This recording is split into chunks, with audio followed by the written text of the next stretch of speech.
Hello students, मेरा नाम cat है और आज का पूरा एक्सप्लेनेशन मेरा हिंदी में होने वाला है फिज़िकल क्वांटिटीज़ एंड मेजरमेंट में।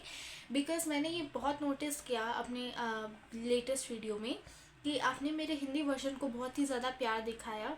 तो इसीलिए मैंने सोचा है कि जिस लैंग्वेज में आप कंफर्टेबल हैं पहले मैं उस लैंग्वेज पे वीडियो बनाती हूँ, फिर उसके बाद इंग्लिश में भी मैं इसकी लेक्चर्स आज ही डाल दूँगी। सो अगर आपको कोई भी दिक्कत है तो मैं बहुत हद तक कोशिश करती हूँ कि आपके सारे डाउट मैं एक नोट्स में कवर कर दूँ।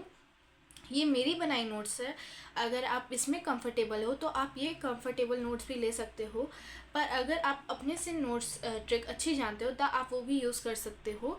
बिकॉज़ एग्ज़ाम में आपसे जो पूछा जाता है वो आपकी लॉजिक के कारण पूछा जाता है, आपकी कितनी लॉजिक है, आप कितना तक उसे याद कर सकते हो। पर जहाँ तक मैं आपसे कहूँगी आप उसे समझ लो और बुकिश लैंग्वेज में आप उसे लिखो।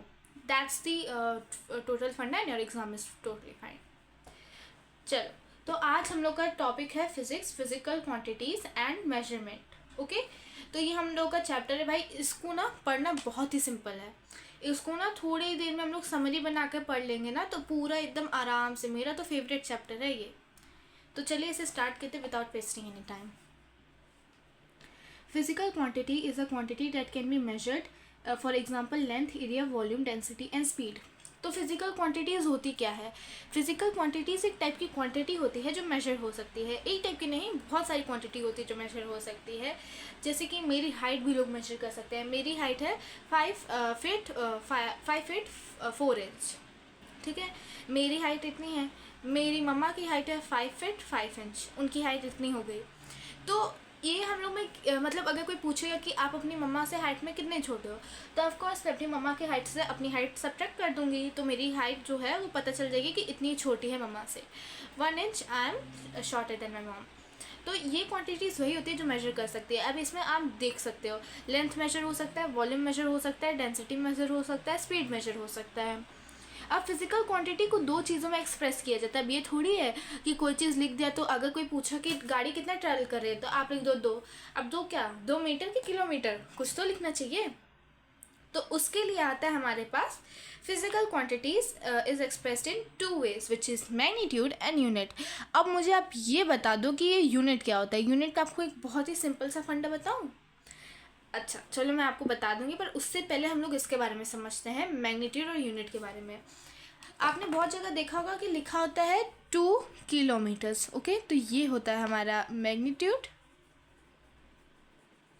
राइटिंग में मत जाना बच्चों। और ये होता है हमारा यूनिट। यूनिट बेसिकली जो हम लोग का वो यूनिट हम लोग का दिखाता है कि किस लेवल पे उसका क्वांटिटी दिया गया है। Metres, kilometre, centimetre, hectometre, decametre, किस में दिया गया है, ठीक है। अब मैं आपको इसका एक फंडा बताऊँ, चलो बता ही देती हूँ। अगर कोई आपसे पूछ ले ना कि अगर आपसे कोई ये पूछता है कि अगर हमें मैग्नीट्यूड यूनिट दिया है, अगर कोई भी आपसे पूछता है आपके रिलेटिव में, तो आपको सबसे पहले क्या याद रखना है? आपको MU याद करना है। MU ऐसे होता है MU, और यहाँ पे MU में सबसे पहले मैग्नीट्यूड में 2 और यहाँ किलोमीटर। तो आपको ये याद रखना है कि MU को ऐसे करके देखेंगे तो U की जगह पे किलोमीटर मतलब यूनिट किलोमीटर, मैग्नीट्यूड 2। मैंने तो ऐसे याद रखा है, मेरे को तो नहीं पता, लेकिन मैं चाहती हूँ कि आप इससे भी समझ लो। पर ये तो बहुत ही सिंपल चीज़ है, इसमें तो आपका सारा डाउट क्लियर हो जाना चाहिए। और वीडियो पूरी देखिएगा ताकि आपको डाउट समझ भी आए। Okay, the amount of surface enclose by a plane figure is called an area. अब एरिया कैसे कहते हैं? जैसे कि एक घर है, एक घर का एरिया कितना है? 1200 स्क्वायर फीट, ठीक है। मैं ऐसे मतलब ले रही हूँ, एक घर का एरिया 1200 स्क्वायर फीट। आप देख सकते हो एक प्लेन फिगर है, एक सरफेस है जो प्लेन फिगर से इनक्लोज है, तो इसे ही तो कहते हैं area. The side unit of area है इस M2। आप लोग बहुत पूछते हो कि मैम ये 2 क्यों लगता है, ये M2 क्यों लगता है? इसे कहते हैं हम स्क्वायर रूट। ओके, इसे कहते हैं हम स्क्वायर रूट। स्क्वायर रूट का मतलब ये होता है कि M 2 बार उसमें ऐसे मल्टीप्लाई करके लिखा गया है, इस कारण से उसे वहाँ लगाया जाता है। Okay, I hope that's clear. Let's move to the next topic. तो बच्चों, मैंने आपके लिए बहुत ही वाइब्रेंट सी एक फार्मूला लिस्ट बनाई है। तो आपसे कोई पूछे कि मेरे को बताओ भाई स्क्वायर का हम लोग एरिया कैसे निकालेंगे, तो आप कहेंगे तो बहुत सिंपल है, स्क्वायर साइड इंटू साइड। देख सकते हो स्क्वायर का ही एस है, मतलब साइड इंटू साइड हो जा रहा है। फिर उसके बाद कोई आपसे पूछे कि रेक्टेंगल का भी हमें बता दो, तो आप ऐसे बताओगे लेंथ इनटू ब्रेथ होता है। भाई हम तो यही बताएंगे, लेंथ इनटू ब्रेथ। अब कोई आपसे अगर ये पूछता है बच्चों कि अगर लेंथ इसका 2 है और ब्रेथ 4 है तो 2 इंटू 4, हाँ हमें पता है एरिया 8 होता है 8। ऐसे आप लोग कहोगे, एकदम कॉन्फिडेंट होना है। इसका थोड़ा सा हार्ड है, थोड़ा सा, ओके, बट एकदम हल्का सा 0.1% हार्ड है ये, 0.1%। देखो 1 भी नहीं लिखा, 0.1% लगाया है। ट्राइंगल का है half into breadth into height. देखो इसमें ब्रेथ और हाइट होती है, ठीक है, हाफ इसमें बस जोड़ दो, हो गया आपका काम, यही है जज, ये हो जाता है इसका half into breadth into height, half into breadth into height. देखो बच्चों ये समझने की चीज़ है, इससे कभी रट्टा मत मारना। आप अगर रट्टा मारोगे तो कभी नहीं याद होगा आपको। मैथ्स को, फिज़िक्स को कभी भी आप रट्टा मत मारा करो। हाँ कुछ चीज़ों में आप रट्टा मार सकते हो, पर इससे जितना समझोगे आप उतना आगे बढ़ोगे। रट्टा तो आप मारोगे कल भूल जाओगे, लेकिन समझने पे हमेशा याद रहेगा।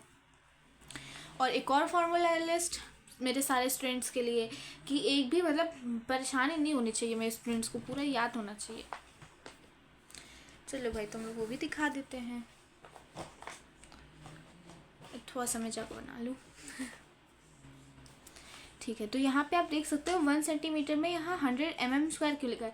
अब पूछोगे मैम अभी तो आपने समझाया, फिर ये 100 mm² कहाँ से आ गया? आप गलत पढ़ा रहे हो। नो बच्चा, मैं गलत नहीं पढ़ा रही हूँ। आपको एक टेबल तो याद करवाई होगी, हमारी मैम ने तो हमें 5th में करवा दी थी। अब मेरे साथ बोलेंगे, kilometre, hectometre, decametre, metre, decimetre, centimetre, millimetre. ऐसे ऐसे बच्चों ने याद कर लिया। देखो मेरे साथ ऐसे ऐसे आप लोग गाओगे ना तो आपको याद हो जाएगा। जब भी कुछ ना आया तो मेरे साथ ऐसे गा लिया करो। तो आप ऐसे जब करते हो तो उसमें आप क्या करते हो, उसमें आप मल्टीप्लाई करते हो, पर जैसे नीचे आता है ना इसको आप डिवाइड करते हो। सपोज किलोमीटर है, अब किलोमीटर है तो वो किलोमीटर 1000 ले लो। अगर किलोमीटर 1000 है तो उससे तो कम ही होगा ना, उससे बहुत ही कम होगा। ये याद रखना, जब ये ऊपर जाए, जब ये एरो आपका ऊपर जाए तो ये ऐसे हो जाता है, जब नीचे जाए तो ऐसे हो जाता है। Okay, I hope that's clear. अब स्क्वायर का तो फंडा समझ आ गया। स्क्वायर, क्यूब, ये सब तो हमने बहुत पढ़ा है। इसके बारे में एक सेपरेट वीडियो भी आपके लिए बना दूंगी। 1 सेंटीमीटर स्क्वायर में आता है 100 mm², क्योंकि जब ये नीचे जाता है ना बच्चों तो ये 10 बढ़ता रहता है, 1 0 बढ़ता रहता है आगे। ओके, तो इसमें लिखा है 1 mm², इसका मतलब इसमें जो 1 है ये 2 बार डिवाइडेड है। अब इसमें जब हम लोग 10 ऐसे करेंगे, इसमें 10 करेंगे तो इसका क्या बनेगा, 100 बनेगा। So that's how. ओके, अब एसआई का फुल फॉर्म अगर आपको नहीं पता तो मैं बता देती हूँ। एसआई का फुल फॉर्म होता है स्टैंडर्ड इंटरनेशनल रेट। अब इसका क्या होता है, जो एसआई यूनिट यहाँ पे हमने ली है वो एसआई यूनिट पूरे वर्ल्ड वाइड में।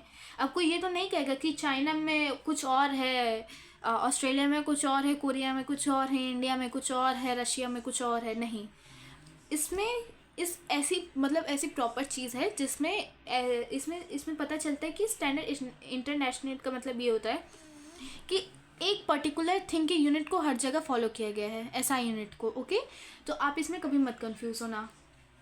एंड प्लस बेसिक क्वेश्चन आपको, मतलब मेरा कमेंट तो मेड फॉर किड्स है, पर मैं अपना कमेंट खोल दूंगी किसी भी तरह। आप लोग बस मुझे ये बताना कि चाइना में ऐसी कौन सी एग्ज़ाम ली जाती है जिससे बच्चों की यूनिवर्सिटी डिसाइड होती है, और ये कितने पीरियड ऑफ डे में ली जाती है, एंड इसके कंपैरिजन में ऐसा कौन सा एग्ज़ाम है जो इंडिया में हेल्ड होता है। Okay, that's all for today. And ये पार्ट 1 था, अब इसका पार्ट 2 भी आ जाएगा और इसका इंग्लिश वर्जन भी आ जाएगा। So stay tuned for that and subscribe to my channel if you watched it and like. Bye.